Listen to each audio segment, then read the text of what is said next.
পশ্চিমবঙ্গে বিধানসভা নির্বাচনের ফল প্রকাশের পর রাজ্যের বিভিন্ন এলাকায় সংখ্যালঘু মুসলিম সম্প্রদায়ের উপর হামলা, ঘরবাড়ি ভাঙচুর এবং অগ্নিসংযোগের অভিযোগে আটক বিজেপি নেতা শুভেন্দু অধিকারী। পশ্চিমবঙ্গের নতুন মুখ্যমন্ত্রী শুভেন্দু অধিকারীকে গ্রেপ্তার করেছে পুলিশ।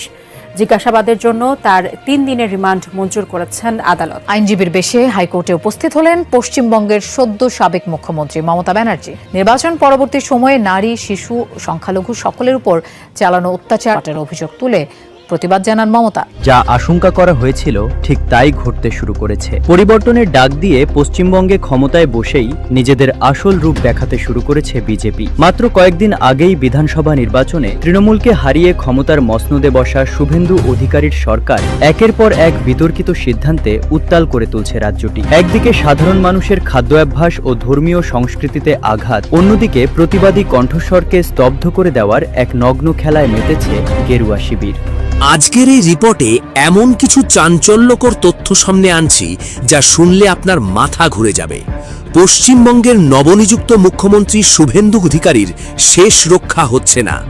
যে মানুষটি কয়েকদিন আগেও ক্ষমতার শিখরে পৌঁছে বিজয়ের উল্লাস করছিলেন, আজ তিনি আইনি ঝড়ের মুখোমুখি। কারণটা কি জানেন? মমতা বন্দ্যোপাধ্যায় এবার আইনজীবীর পোশাক পরে সরাসরি হাইকোর্টে হাজির হয়েছেন। তিনি যে অভিযোগ তুলেছেন তা প্রমাণিত হলে শুভেন্দু অধিকারীকে মুখ্যমন্ত্রীর পদ ছাড়তে হতে পারে। নরেন্দ্র মোদীর বিজেপি শুভেন্দু সে ক্ষমতায় আসতে না আসতেই গোটা ভারতের মুসলিমদের উপর বিভিন্ন রকমের অন্যায় অত্যাচার শুরু করে দিয়েছে এবং মুসলিমদেরকে নিয়ে কটূক্তি করার অভিযোগে এবার ভারতে আলোচনা ও সমালোচনার ঝড় বয়ে যাচ্ছে। যেই কারণেই মমতা ব্যানার্জি এই বিজেপি শুভেন্দ্রর বিরুদ্ধে মামলা করেছে। সেই মামলায় এবার হাতে নাতে ধরা পড়েছে এই নরেন্দ্র মোদীর বিজেপি শুভেন্দ্র। দর্শক, সেই বিষয়ে দেখেছেন ভিডিও শুরুতে কিছু শিরোনাম, এবার দেখবেন সম্পূর্ণ ভিডিওর বিস্তারিত। দর্শক, এই বিষয়টা দেখার পূর্বে আপনাদের কাছে একটা অনুরোধ করব, আমাদের চ্যানেলে যারা নতুন আসছেন আমাদের চ্যানেলটি সাবস্ক্রাইব করে পাশে থাকা বেল আইকনটি বাজিয়ে দেবেন। দর্শক, চলুন এবার আমরা দেখব যে নরেন্দ্র মোদীর বিজেপি শুভেন্দ্র সে ক্ষমতায় আসতে না আসতেই ভারতের মুসলিমদের উপর অন্যায় অত্যাচার করেছে এবং মুসলিমদেরকে নিয়ে কটূক্তির অভিযোগে এবার হাতে নাতে ধরা পড়েছে এই বিজেপি শুভেন্দ্র। দর্শক, এই বিষয়টা দেখব। এই বিষয়টা দেখার পূর্বে প্রথমে একটু দেখব যে এই বিজেপি শুভেন্দ্রের বিরুদ্ধে যে মমতা ব্যানার্জি সে মামলা করেছে, সেই মামলা সে নিজেই লড়তে এসেছে হাইকোর্টে। আমরা এই বিষয়টা প্রথমে দেখে তারপর অন্য বিষয়টা দেখব। ধৈর্য ধরে একটা লাইক দিয়ে সম্পূর্ণ ভিডিও দেখতে থাকুন এবং আপনার মতামত কি আমাদের কমেন্টে লিখতে থাকুন। বাংলার বাঘিনী মমতা বন্দ্যোপাধ্যায়ের শক্তির তেজ এখন হাড়ে মজ্জায় টের পাচ্ছে দিল্লি। নরেন্দ্র মোদীর দল যে রাজ সিংহাসনে বসে আজ জয়ের উৎসব করছে, সেই চেয়ারের পায়া কি আসলে বালির উপর দাঁড়িয়ে?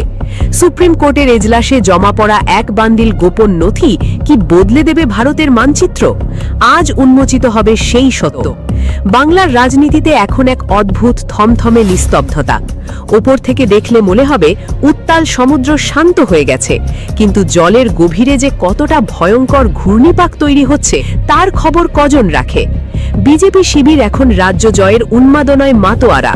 শুভেন্দু অধিকারীর অনুগামীরা যখন মিষ্টির হাঁড়ি নিয়ে বিজয় উল্লাসে ব্যস্ত, ঠিক তখনই দেশের সর্বোচ্চ আদালত সুপ্রিম কোর্টের অন্দরমহল থেকে এমন এক বজ্রপাত ধেয়ে আসছে যা মোদী সরকারের রাতের ঘুম কেড়ে নেওয়ার জন্য যথেষ্ট। যারা মনে করেছিলেন মমতা বন্দ্যোপাধ্যায়কে মাঠ থেকে সরিয়ে দেওয়া সহজ, তারা হয়তো জানতেন না আহত বাঘিনী যখন শান্ত থাকে তখন সে আসলে তার শিকারের মরণ ফাঁদ তৈরি করে।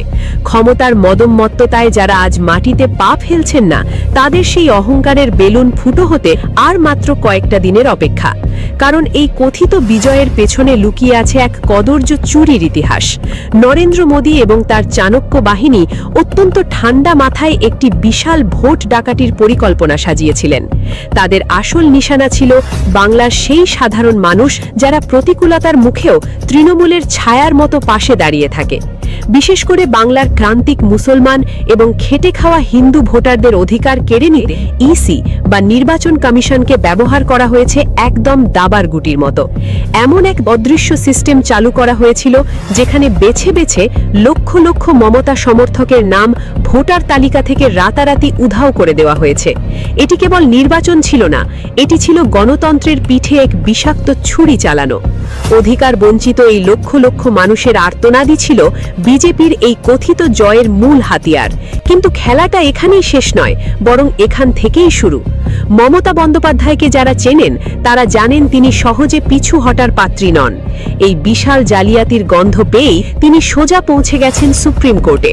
প্রধান বিচারপতির এজলাসে যখন মামলার শুনানি শুরু হলো, তখন পুরো আদালত চত্বরে পিনপতন নীরবতা। তৃণমূলের তুখোর আইনজীবী কল্যাণ বন্দ্যোপাধ্যায় যখন এক এক পর সিল মোহর করা খাম আর গোপন নথি বিচারকদের সামনে পেশ করছিলেন, তখন খোদ বিচারপতিদের চোখ ছানা বড়া হয়ে যায়। এই দলিলগুলো কোনো সাধারণ কাগজ নয়, এগুলো হলো গণতন্ত্রের টুটি চেপে ধরার জীবন্ত প্রমাণ। কল্যাণের যুক্তি আর তথ্যের বাণে মোদী সরকারের আইনজীবীরা সেখানে রীতিমতো ঘামতে শুরু করেন। তদন্তের এই পর্যায়ে আমরা এমন এক চাঞ্চল্যকর তথ্যের মুখোমুখি হতে যাচ্ছি যা শুনলে আপনি শিউরে উঠবেন। আদালতের ভেতরে কল্যাণ বন্দ্যোপাধ্যায় হাতে কলমে হিসেব কষে দেখিয়ে দিলেন, এবারের নির্বাচনে মমতা এবং বিজেপির মধ্যে ভোটের ব্যবধান ছিল মাত্র 32 লক্ষ। এই 32 লক্ষের ব্যবধান দেখিয়েই নরেন্দ্র মোদীর দল নবান্ন দখলের স্বপ্ন দেখছে, কিন্তু আসল জাদুটা লুকিয়ে আছে অন্য জায়গায়। কল্যাণবাবু তথ্য দিয়ে প্রমাণ করেন, এই 32 লক্ষ ভোটের তথাকথিত লিড পাওয়ার জন্য নির্বাচন কমিশন পরিকল্পিতভাবে 35 লক্ষ নতুন ভোটারের আবেদন মাঝপথে আটকে দিয়েছিল।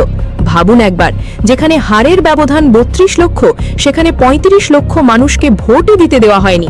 আর এই গায়েব হয়ে যাওয়া ভোটারদের সিংহভাগই ছিল ঘাসফুল শিবিরের কট্টর সমর্থক। এ যেন দিনের আলোতে মানুষের পকেট থেকে মানিব্যাগ ছিনতাই করার মতো এক দুঃসাহসিক জালিয়াতি। এই জালিয়াতির মহোৎসব সবচেয়ে নগ্নভাবে ধরা পড়েছে নির্দিষ্ট 31টি আসনে। কল্যাণ বন্দ্যোপাধ্যায়ের জমা দেওয়া রিপোর্টে দেখা গেছে, এই 31টি আসনে বিজেপি জিতেছে ঠিকই, কিন্তু তাদের জয়ের ব্যবধানের চেয়ে সেখান থেকে মুছে ফেলা ভোটারের সংখ্যা কয়েক গুণ বেশি। একটি সুনির্দিষ্ট উদাহরণের দিকে তাকালে আপনার রক্ত হিম হয়ে যাবে। একটি আসনে তৃণমূল প্রার্থী হেরেছেন মাত্র 872 ভোটে, অথচ সেই কেন্দ্র থেকেই 5432 জন মানুষের নাম বেআইনিভাবে তালিকা থেকে কেটে বাদ দেওয়া হয়েছে। অর্থাৎ সেই মানুষগুলো যদি বুথ পর্যন্ত পৌঁছতে পারতেন, তবে ওই 872 ভোটের ব্যবধান খড়কুটোর মতো উড়ে যেত। এর আগেও বিহারের এক মামলায় সুপ্রিম কোর্ট নির্দেশ দিয়েছিল, হারের ব্যবধানের চেয়ে যদি বাদ দেওয়া ভোটের সংখ্যা বেশি হয়, তবে আদালত সরাসরি হস্তক্ষেপ করবে। আর এই আইনি অস্ত্রটিকেই এখন বিজেপির বিরুদ্ধে ঢাল হিসেবে ব্যবহার করছেন মমতা। এই পুরো গোলমালের মধ্যে আরও একটি রহস্যময় ঘটনা ঘটিয়ে দেওয়া হয়েছে। ট্রাইব্যুনালের প্রধান বিচারপতি টি.এস. শিবগণ হঠাৎ করেই পদত্যাগ করেছেন। কিন্তু কেন? কোন অদৃশ্য শক্তির হুমকিতে একজন বিচারপতিকে মাঝপথে সরে দাঁড়াতে হলো?